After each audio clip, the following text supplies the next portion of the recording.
Hello guys, আসসালামু আলাইকুম।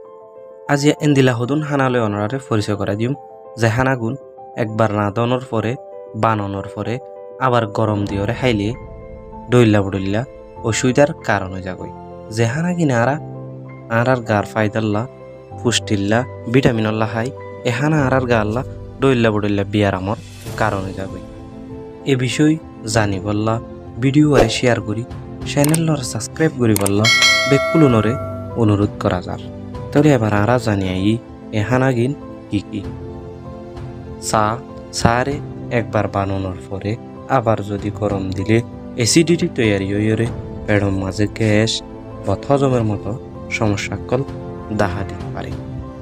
আলু বা আলুগুলা গুস্ত মাছ সবজি হিসাবে যে কোনো মানুষে নিয়মিত খাই থাকে।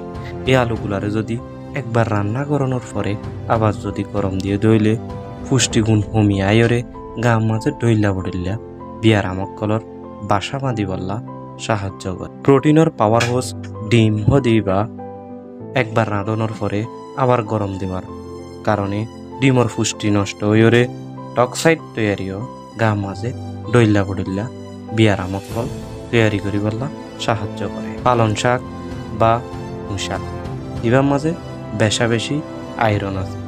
যখন একবার রান্নার পরে আবার গরম দিব আয়রন অক্সিডাইজ ওয়রে ডইল্লা বডইল্লা গাম মাঝে সমস্যাকল গড়ি বললা সাহায্য করে।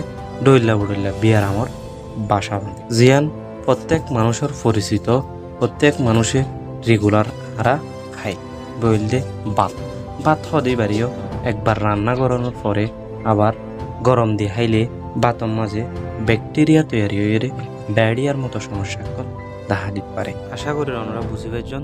আজ এর ভিডিও পর্যন্ত এন্দিলা নতুন নতুন ভিডিও পাই বললা চ্যানেল সাবস্ক্রাইব করি হরে ভিডিও শেয়ার করি বললা অনুরোধ করা স্যার। আসসালামু আলাইকুম।